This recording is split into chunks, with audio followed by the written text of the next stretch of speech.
Capítulo 3. O meio. A família, a escola, as relações. Influência do meio. Pode-se afirmar, sem exagero, que a atmosfera na qual evolui a criança, no decurso de seus anos de formação, representa um papel de uma importância primordial no desenvolvimento de sua moralidade, seu caráter, sua personalidade. Mais que os métodos de educação, quaisquer que sejam seus valores teóricos, são as influências do meio que lhe moldam o coração e o espírito. A família. Entre essas influências, a da família predomina a todas as outras. Durante seus primeiros anos, a criança as recebe de modo passivo, não estando ainda em idade de reagir pessoalmente. Não entrou até então em contato com qualquer outro meio suscetível de contrabalançar a influência do lar. É somente mais tarde, quando ela começa a frequentar a escola e, sobretudo na fase da puberdade, que surge esse problema. A primeira educação faz-se, por assim dizer, por endosmose, sem que a criança tenha consciência.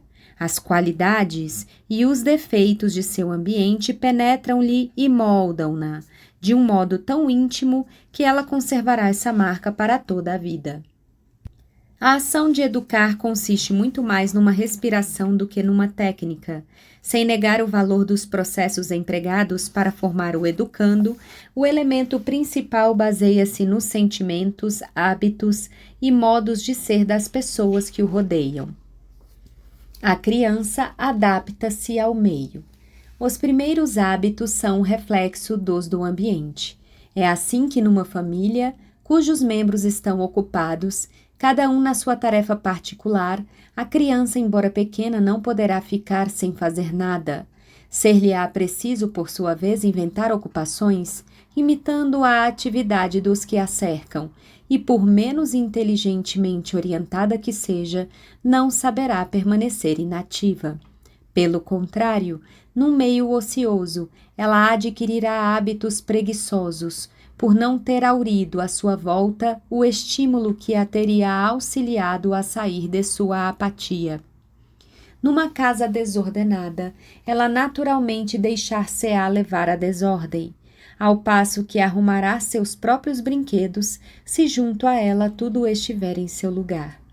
O mesmo acontece em relação à limpeza, ao cuidado de suas roupas, etc. Acaso não é uma das características mais admiráveis da natureza humana sua aptidão em conformar-se aos hábitos do meio? Se esta observação é verdadeira para os adultos, com muito maior razão ela o é relativamente às crianças, cujas inclinações são essencialmente maleáveis. Essa tendência à imitação diz respeito não somente aos hábitos práticos, mas também às disposições morais. A criança que vive num meio egoísta, naturalmente só pensará em si e em relacionar tudo consigo. Sendo criada numa atmosfera de artifício e de mentira, deslizará inconscientemente para a deslealdade.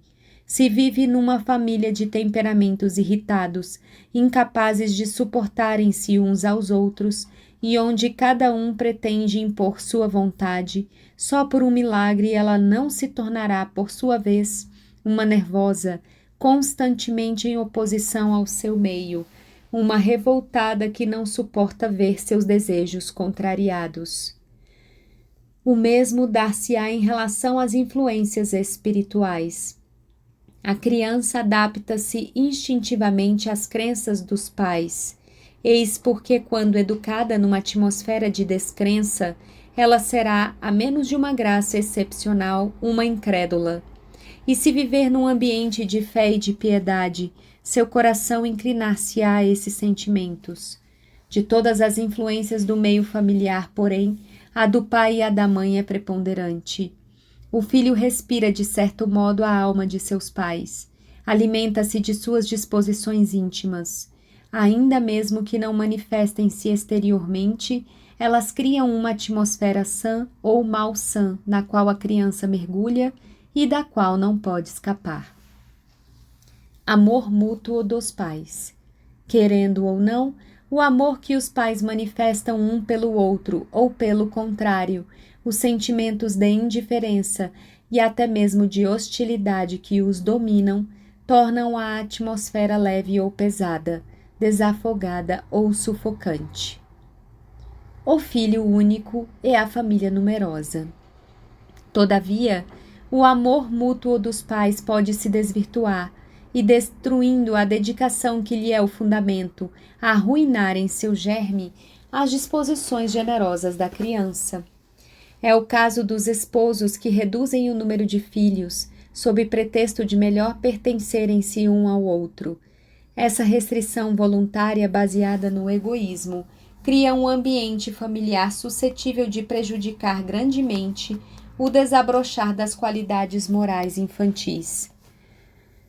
Não se pode comparar a influência espiritual da casa do filho único com a do que vive no meio de numerosos irmãos. As condições necessárias à formação do caráter são desfavoráveis quando o educando é sozinho a aproveitar os benefícios da vida do lar. Facilmente ele é levado a crer que tudo lhe é devido, pois sempre recebe sem jamais partilhar. Torna-se exageradamente mimado por seus pais, que não repartem com outros seus cuidados e suas ternuras. É da mais alta importância que o ambiente onde evolui a criança permita a eclosão das boas e das más inclinações, a fim de que, conhecidas desde os primeiros anos, elas possam ser facilmente orientadas ou reprimidas. Numa família onde os filhos são numerosos, os caracteres manifestam desde cedo suas secretas tendências, e cada um acha-se na obrigação de adaptar-se, corrigindo ou dominando seus defeitos. Se não o faz de moto próprio, as reações dos irmãos infligem-lhe por bem ou por mal lições salutares. A repressão das paixões é facilitada pelo fato de os desentendimentos nascerem espontaneamente nas relações cotidianas da criança. Graças aos choques dos temperamentos, podem os educadores descobrir ao vivo as tendências de cada um. Bem longe de serem considerados simples distribuidores de benefícios materiais, como muitas vezes os representa o filho único, eles simbolizam a autoridade encarregada de restabelecer a paz quando esta é perturbada, juízes que atalham imparcialmente as contendas, castigando ou recompensando segundo as circunstâncias. Pelo contrário, o verdadeiro caráter do filho único permanece muitas vezes escondido e impenetrável. É uma água adormecida, que não foi agitada pela tempestade das brigas infantis. É de recear-se que suas paixões só manifestem-se tardiamente, quando ele deixar o ambiente de casa, para chocar-se com as dificuldades e tentações da vida. Já não será mais tempo de intervir com proveito. Na família numerosa, a criança, por ser obrigada a prestar serviços à comunidade, forma-se naturalmente no esquecimento de si e na generosidade, enquanto que, sendo única, torna-se propensa ao egoísmo, por ser sempre servida sem jamais ter de pensar nos outros. O ambiente familiar. Todavia, a família não é um ambiente tão fechado a ponto de a criança não sofrer qualquer influência exterior. Os parentes mais ou menos próximos, os amigos e as relações, os empregados e os auxiliares de casa são outros tantos elementos que podem tão bem apoiar como perturbar a influência dos pais. Não raro, os avós, animados de boas intenções, mas tendo atingido a idade em que se prefere mimar, em vez de educar, contrariam involuntariamente a autoridade dos pais. Os primeiros são ocasião de tentações ou de desvios de conduta, tanto menos suspeitados quanto menos fiscalizados. Companheiros, por suas conversas e atitudes, despertam na imaginação infantil impressões perigosas. A intimidade com empregadas, de uma moralidade duvidosa e inconsciente das exigências da formação moral, tem como resultado desvirtuar a influência normal da família. Um mundo de problemas, cuja solução depende da vigilância dos pais. Estes não devem, sob pretexto de pouparem a suscetibilidade dos avós e a afeição que lhes têm, permitir que seja desprestigiado o exercício normal de uma autoridade, de que são eles os únicos responsáveis. Embora muito íntimas, as relações entre primos devem ser fiscalizadas para não degenerarem em brincadeiras ou afeições mórbidas, sobretudo no período da puberdade. Os amigos da família serão selecionados com o maior cuidado, de tal forma que suas qualidades provoquem a admiração da criança.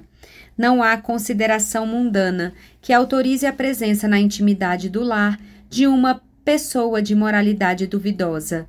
A influência da criadagem constituirá objeto de uma vigilância constante da parte dos pais, e somente no dia em que eles adquirirem a certeza de que um empregado merece-lhes absoluta confiança, terão o direito de considerá-lo como um auxiliar útil junto aos filhos, cuja guarda ser-lhes-á confiada. O meio escolar. O problema da influência do meio complica-se quando a criança começa a frequentar o colégio. Subitamente ela vê-se misturada com colegas cujos hábitos e tendências poderão ir de encontro aos que ela adquiriu no meio familiar. O ambiente escolar não apresenta nenhum dos caracteres de intimidade que o educando conheceu no seio da família. De repente, o horizonte amplifica-se. A criança descobre que nem todos os seus companheiros pensam da mesma maneira que ela. Eles não têm escrúpulos de criticar-lhe os pais e contar-lhe histórias mais ou menos grosseiras. Não compartilham as convicções que lhe acalentaram os primeiros anos. Daí advêm surpresas, escândalos e até, infelizmente, muitas vezes atrações, mais ou menos malsãs, tendo como consequência induzir a criança a encarar a vida sob aspectos novos e perigosos. O mundo não mais limita-se somente à sua família, é agora muito mais vasto, e os que o compõem estão longe de assemelharem-se e de participarem das mesmas opiniões. A este primeiro choque psicológico vem acrescentar-se um outro. Até seu ingresso na escola, a criança manifestava uma grande admiração por seus pais, que representavam a força, a verdade, a ciência. Súbito, ela encontra-se em presença de mestres que abrem-lhe novos horizontes. Para evitar que o procedimento dos colegas prejudique sua formação moral, será preciso que ela deposite em seus pais confiança suficiente para contar-lhes tudo o que vê e ouve no colégio. Só assim, estes poderão continuar a esclarecê-la e aconselhá-la, ajudando-a a discernir as boas das más influências. Os professores assumem aos olhos do aluno um prestígio excepcional. Ajudam sua inteligência jovem a penetrar nos arcanos do conhecimento. Impressionam-no de uma nova forma, pois sua autoridade apresenta-se como mais temível que a dos pais. Tais sensações não poderão deixar de influenciar o caráter e a conduta da criança. Segundo os companheiros com os quais unir-se à sua orientação moral, modificar-se-á para o bem ou para o mal. Por menos que o professor exerça sobre sua imaginação uma ascendência superior à dos pais, ela virá a admirá-lo em detrimento daqueles, e a opor suas afirmações às deles. Não raro, estabelece-se um conflito entre a influência familiar e a do colégio. Daí resultará a formação de uma dupla personalidade na criança, ou pelo menos um procedimento duplo, a ponto de seu caráter tornar-se diferente e até contraditório conforme esteja ela na escola, sob a influência do mestre, ou em casa, sob a dos pais. O principal motivo desta dupla orientação provém do fato de o educando estar submetido a duas autoridades distintas. Ora, todo o mundo conhece a importância do papel da autoridade sobre as atividades e o caráter em formação. Conforme seja uma benévola, enquanto a outra é severa, prodiga-lhes uma louvores, enquanto a outra multiplica-se em censuras, a criança expande-se ou fecha-se sobre si mesma, submete-se ou revolta-se.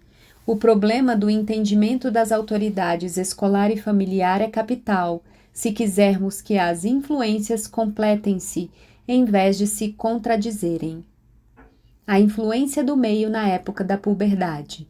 Por mais discordantes que sejam as influências do lar e da escola, a criança as recebe sem as dominar. Ela ainda se encontra no período que, de bom grado, qualificaremos de passivo em relação ao da puberdade, que é antes ativo, porquanto nessa fase ela manifesta um esforço mais ou menos desajeitado para libertar-se da ascendência do ambiente e conquistar sua liberdade. Essa idade seria praticamente sem perigo se se apresentasse sob o aspecto de uma evolução em linha ascensional, quer dizer, como o desabrochar sob forma de conduta autônoma dos germes de moralidade depositados na alma da criança durante seus primeiros anos de formação.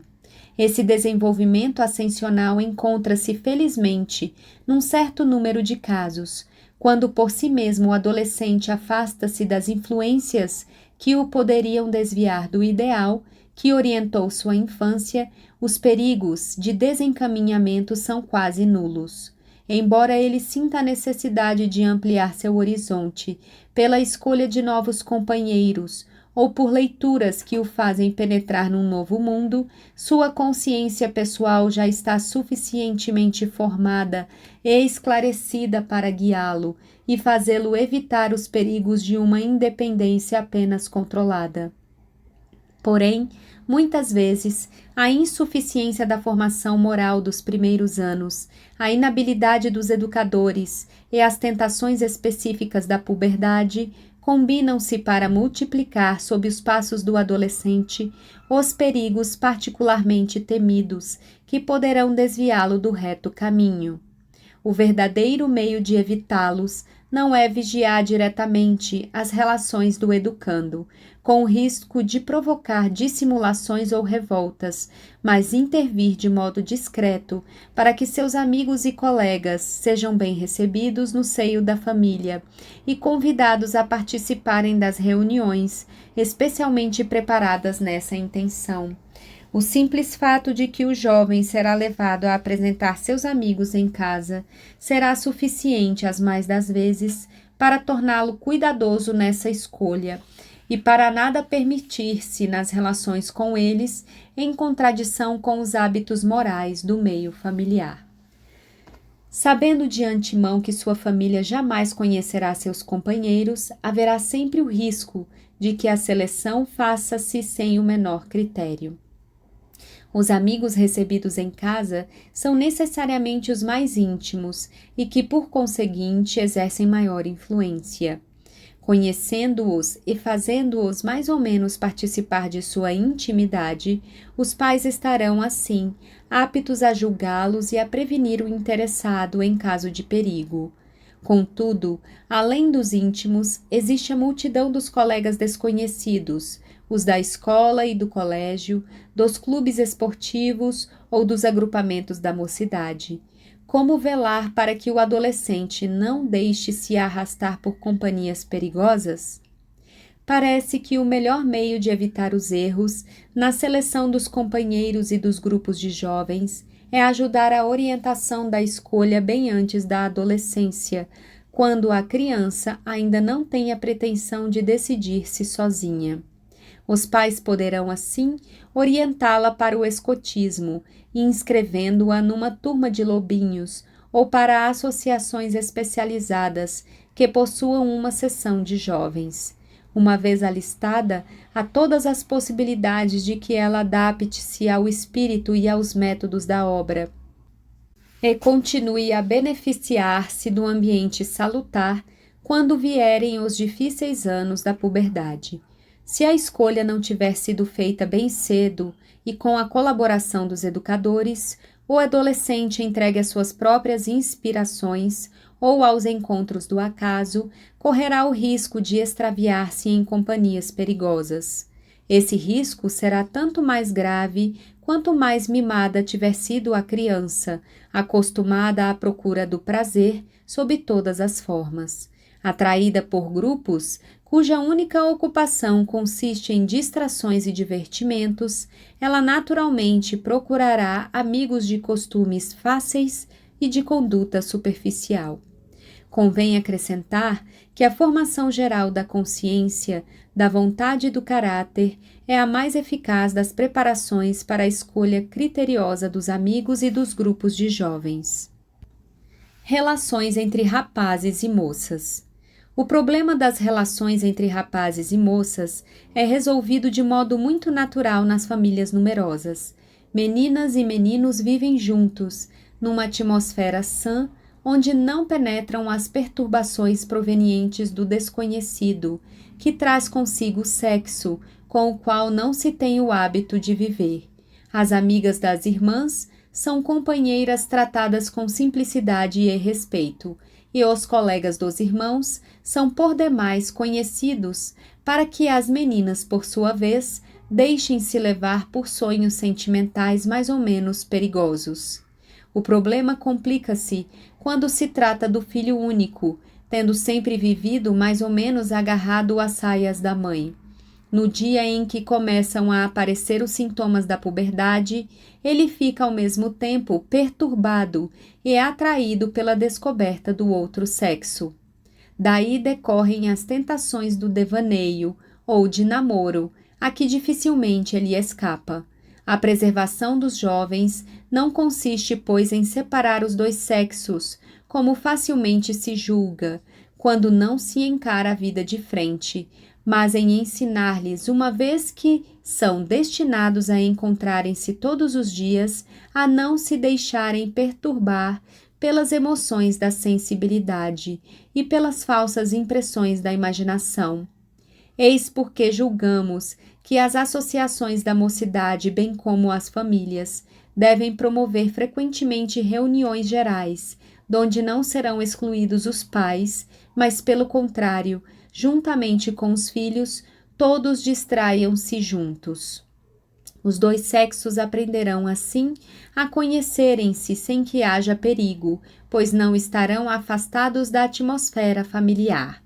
Essas poucas observações bastam para mostrar-nos o papel primordial que representa a influência do ambiente na formação da consciência e do caráter do educando.